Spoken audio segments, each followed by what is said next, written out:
Hey guys, this is myself06. I was raised atheist. I always believe in logic. If something doesn't make sense, I just don't believe in it. And I was not interested in religion until this one episode of The Simpsons where Homer gives his neighbor a paper proving that there's no God. And my first thought was, if there was an actual proof, this episode would not have Homer giving a paper to his neighbor made by Homer Simpson. It would have been made by somebody else. So from this day, I thought to myself, can I write this paper? And I started asking questions to both sides. So from the non-believers, why do you believe there's no God? From the believers, why do you believe there is a God? And my math teacher did not approve my question, was very offensive about it. So I'm like, okay, I'm not here to debate anything. I just want to know, hey, what's the opinion on both sides? To me, the existence of God made no sense. So can I prove that God doesn't exist? And for roughly 2 weeks, I didn't have a solid plan until I realized, what if we start from God and the void and then forward engineer everything? Because if we reverse engineer the world, we're reverse engineering the creation and not the creator. So if we start from the creator and forward engineer until we arrive to a world resembling ours, or if we can't reach it, we have the answer either way. It's either a yes or a no. And I know it's impossible to prove a negative, but you can still simplify the whole thing where, let's say I'm sitting on a chair, there's a couch behind me, but let's call these things a chair. And then we have the wall, the floor, the ceiling. Let's just call it wall. And this room, just like any other room, is just a room. There's no other description about it. So if we simplify everything to the bare minimum, there's actually only very few words or very few things that God can do. And from this point of view, we may at some point, either with or without computers, test every possibility. And for each possibility that does create life, there is going to be some clues. These clues will be present in the world that we live in.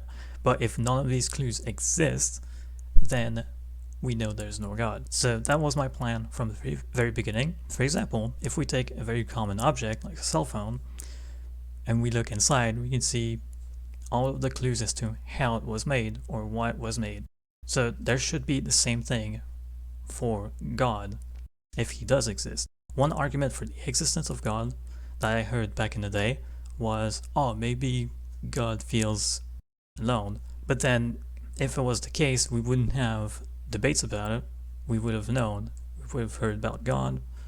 And another thing is, we would have heard about extraterrestrials as well. So if we don't hear about God, we would have heard from extraterrestrials. But we have none of these things for some reason. So this scenario doesn't really make sense. And that's an example of a scenario that, hey, there are some clues that can be visible. We don't see those clues. So this can't be the reality that we live in.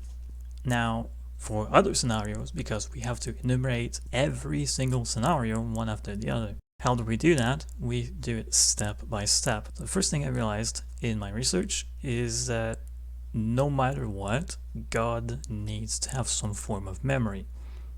Because if we start with God and the void, God knows nothing.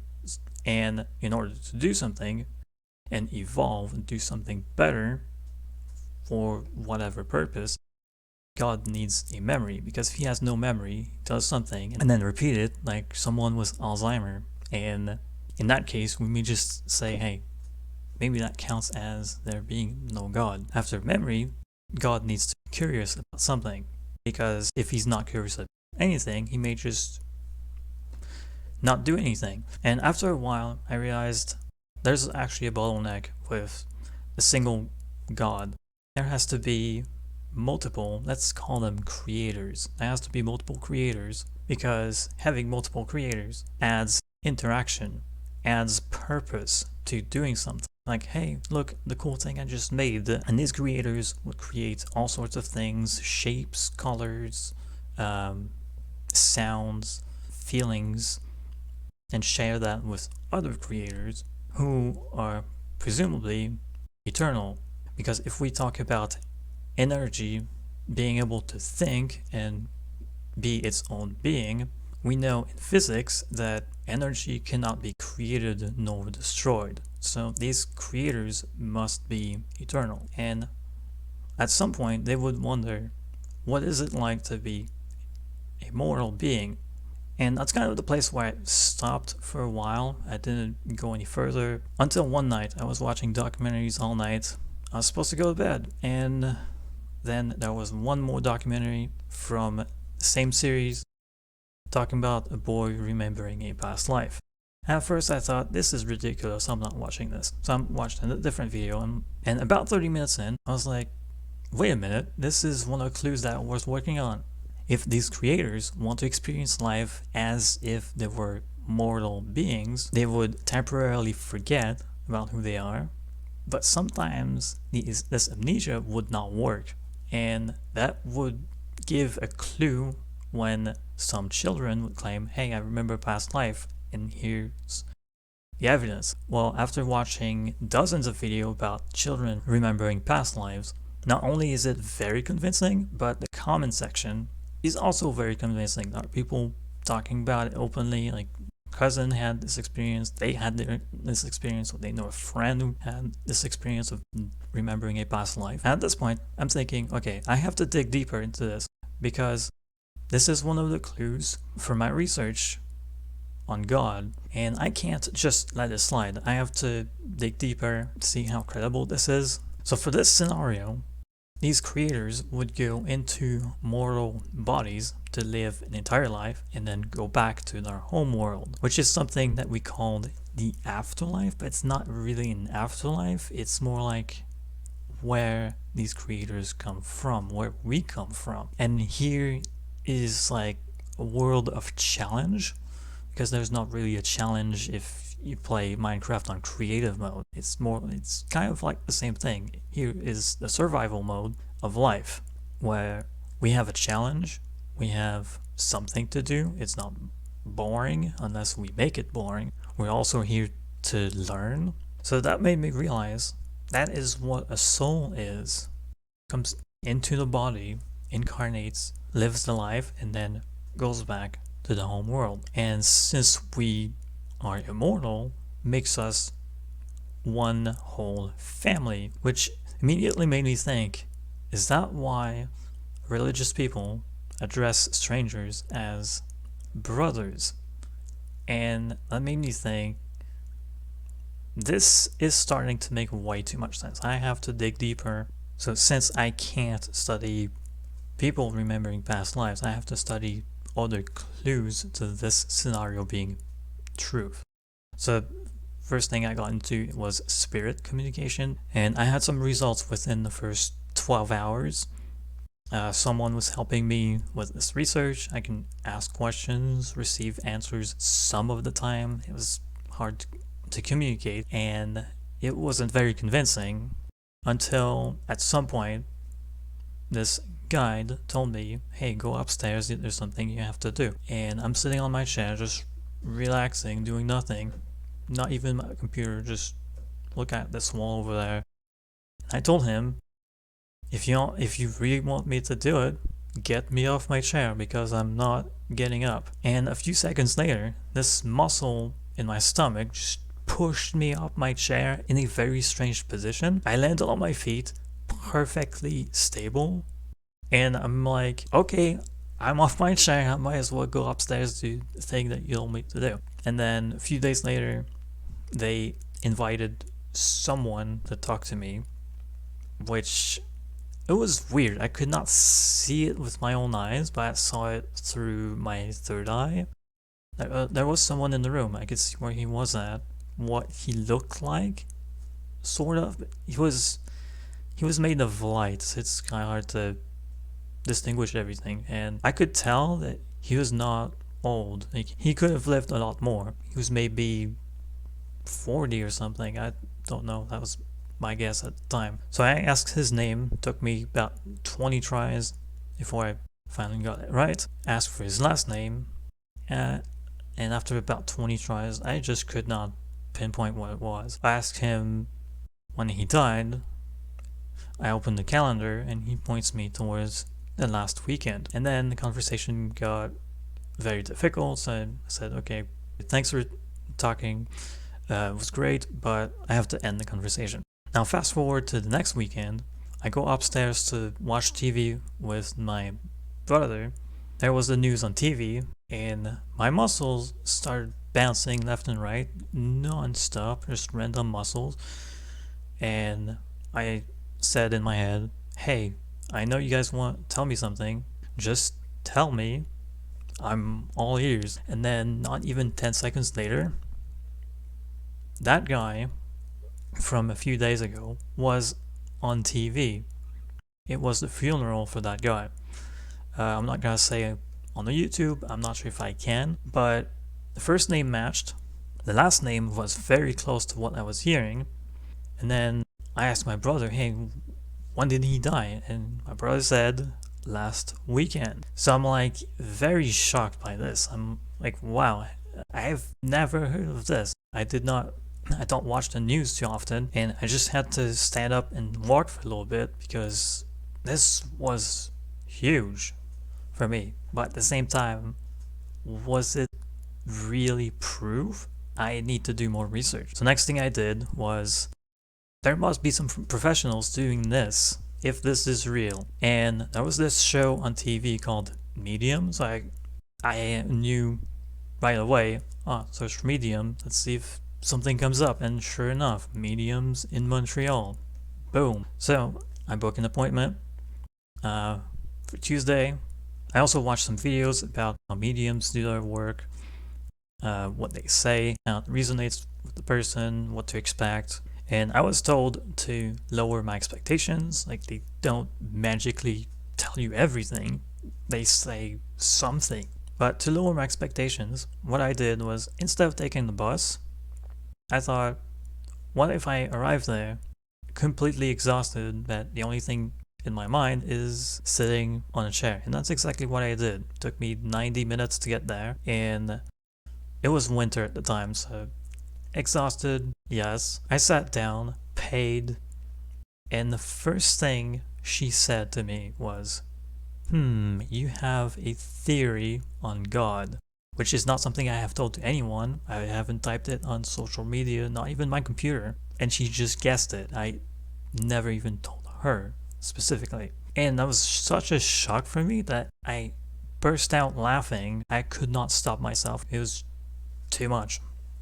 The whole session was not exactly great, except for the beginning, and this one part where I asked her, hey, can you contact my mother? Because on her website she says that she can do that. My mother, who had been deceased for a few years at that time, I was able to contact this guy that was on TV, but not her. So I wanted this medium to contact her, but she said, no, I'm not receiving anything. And that actually made sense. If I'm not able to contact my mother, but I'm able to contact that guy on TV, she would not be able to contact my mother. So while a little bit disappointing, I was actually satisfied with her answer there, because it confirms that she's not around. And that got me into another topic. So back when my mother died, I had a dream in which I was headed towards the living room. Everything was blurry, super blurry, like not even standard quality. And then I passed the door, and sitting in the corner was my mother in 4K, super high definition, sitting on a very blurry chair. I'm like, okay, no, this is not real. And she wanted to talk to me, but I said, no, you're not real. This is obviously a dream. You died last night. I don't want anything to do with you. Sorry, get out of my life. I want to turn the page and move on. But for some reason, the very next day, I felt like I really told her that. So the very next night, she's in my dream again. Next night after that, she's in my dream again. I keep telling her, no, go away, go away. And then after 2 weeks in this dream, I'm in my room in the basement at the time. My brothers answer the door. It's my mother saying to my brother, I'm not dead, I was just gone. And after this dream, she never came back into my dream ever again. But now that I'm into this research, this message makes complete sense. She just wanted to tell me, hey, I'm still here. I'm not gone. I'm still watching over you. And like, I just rejected her. And now she's not around me because I told her so. So my next objective was, of course, trying to reconnect with her. And one night, I talked to my brother about how the research is going, meeting with the medium, what happened with that guy on TV, and that I wanted to reconnect with our mother spiritually. And so that night, she came into my dream, and she was looking beautiful. She had her hair again, was smiling again, had no pain anymore. I woke up emotional, and I could hear her even awake. We had some unfinished business, 2 things I wanted to do with her before she passed. One of them is, since she was teaching me how to cook, I wanted to go to the grocery store with her, which had not happened. So in the coming days, after contacting her again, I could hear her telling me where to go in the grocery store. Like, oh, I'm looking for certain ingredients. She would tell me, go to this aisle. Or this one time, she said, go to this aisle. There's something you wanted a long time ago. Go there, and sure enough, this one thing, I don't remember what it was, but I did want to buy this months ago. I just completely forget. The most memorable part about this one was when I bought water bottles. I had not bought water bottles before and haven't bought them since. So I went to my favorite convenience store and went straight to the refrigerators where they keep all the soda, energy drinks, maybe beers. I'm not into beers, so I don't know. And I hear a voice telling me, look to the right. So I look onto the fridge on the right, look to the right, look to the right, look to the right. But there are windows to the right. Look to the right. And I look slightly more to the right. Below, just a little bit, was the water. I'm like, wow, Mom, is that you? I turn around, look in this direction, and there's something right there that's telling me, you should look over there. Like, there's something that was telling me, look at this thing. And of course, because my eyes are not great, I can't see what it is. But I fix my eyes on it, go look. It was my mom's favorite chocolate, which I bought earlier today. At a certain point, she stopped messaging me during grocery shopping, and that's understandable. I just wanted this as part of, hey, let's do this some of the time until I get used to it or something. I was already used to it at that point, but it was kind of a catch-up moment to, hey, this is unresolved. And then there is Super Mario Brothers. Yes, we loved that game as kids. Back in the day, when that game was new, my mom would try the game. She was not good at it. Around the time we had the Nintendo 64, she could not get into Mario 64 at all, and she asked, hey, can you plug the NES to play Super Mario Bros? And then the GameCube came out, hey, can you plug the NES to play Super Mario Bros? And then the Wii came out, the Virtual Console shop was there. We bought Super Mario Brothers, and we told her, hey, look, we bought Super Mario Brothers, do you want to play? And she's like, oh, maybe another day. That day never came. And so during the research, at some point I'm like, why do I want to play Super Mario Bros? I don't like that game, but why do I want to play it? Wait, Mom, is that you? Then I received confirmation. Yes, it's her. Okay, let's pick up the controller. I'm ready. I play for a little bit, and then there's something weird with my hands. No. Mom, sorry. You're controlling my hands. That's what's happening. Sorry. Please play more. I didn't want to interrupt you. I was not ready for this. And she said to me, no, that's okay. I played enough for now. Thank you for letting me play it. Please keep playing. I'll watch you and remember the good times. So I played more. Once I got into 2-4, she said, okay, you can stop now. But I did not stop. I went all the way to 7-4 and did not complete the game. But this was a very heartwarming moment for me. This was not something I expected. But after this, my mother would keep contacting me through dreams some of the time. There was this one dream where she was driving a car that I had never seen before. Or maybe I've seen it, I'm not sure. But I remember analyzing all the different details, like, what is this car? It turns out it's a smart car, and all the proportion and angles and everything were just so on point with reality, because I took mental notes of this, and the curve and everything, and seeing it in real life a few months later, it matched so perfectly. And I don't remember seeing that car before the dream. And she was living in the place that she always dreamed of living, somewhere out of town, a very small rural area, very few houses, fields, very beautiful and calm. She had hair again, and she was telling me about things that were going on there. But there was something else about this dream. A woman that I did not know who she was eating dessert, and she told me, hey, my son, I've been in heaven for 4 years, and here we get everything we want, but the pleasures of life end up disappearing. She passed her hand in front of her dessert, and it vanished as if it did not exist, just showing that, hey, this is no longer special, because if you always have it whenever you want, it just becomes normal. I thought this was very touching and accurate, but as soon as I woke up from this dream, why did she say 4 years? So I thought, do I know her? Then I realized, yeah, it may have been my grandmother. So I asked some people in the family, when did my grandmother die?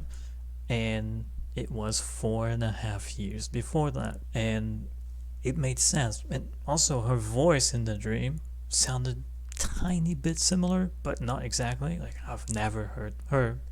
She was young in that dream. So I asked in the family, hey, do you guys have photos of her, of when she was young? I was mostly aiming for her at 25. I didn't tell anybody, because I had heard that when deceased loved ones come visit you in a dream, they often come at the age of 25. So I was looking for how she looked at 25. I knew that this was the age that they commonly visit us at. So I visit my uncle, look at photos of her. There was this one photo where it looked exactly as in the dream, and even what she was wearing was exactly the same, with 3 buttons on top here, which I don't see that on women too often, but she had that in the dream, and also on the photo. And this was, I don't know how you say it, but it was exactly her. So I asked my uncle, how old was she in this photo? And my uncle, sure enough, said 25. So at this point, I'm trying to explain to my uncle what happened for me to ask for these photos, and of course he doesn't believe me. But not everybody believes me, and not everybody is obligated to believe me, not even you. Another thing happened with my aunt from the other side of the family. This aunt was my mom's best sister. They were always together, and this aunt would visit us very, very often. I invited her shortly after my mom died, but my aunt was too busy at the time and would always say no, and at some point I just forget about it. And then one day I take a nap and I hear her name during my nap. I'm not sleeping, I just hear her name. Like, I know I started the nap at 3 something p.m. and her work stops at 4 p.m. on the dot, so if it's not at least 4 p.m. I'm just gonna go back to my nap. I look at the clock. It's 4 p.m. on the dot. So I'm like, okay, that's a good sign. I call her. Hey, aunt, are you able to come to Montreal? And she says yes. And I even asked her, what if I asked you 5 minutes earlier, a day earlier, or a week earlier? Would you have said yes? And of course, she said no. She said that I called at the very first minute that she was available. But the last time that I called her was more than 2 years before that. And 2 years, how many minutes is that? It's just over 1 million minutes. So for something to be this precise, yes, it can be a coincidence. But after everything that happened with my research, it's just one more thing that adds up. It's like, is it really just coincidence? At this point, I'm pretty much convinced that this is real, because I've had even more than this happen to me. But this is going to be topics for other videos. I want to keep things a little bit separate because I don't want to make a super long video and take a very long time to edit. I want to upload some shorter videos, and I want to hear your thoughts. Have you had any experience like that? Please share your thoughts in the comment section. And don't forget to be yourself, because this is myself086 signing out, and I'll see you in the next one.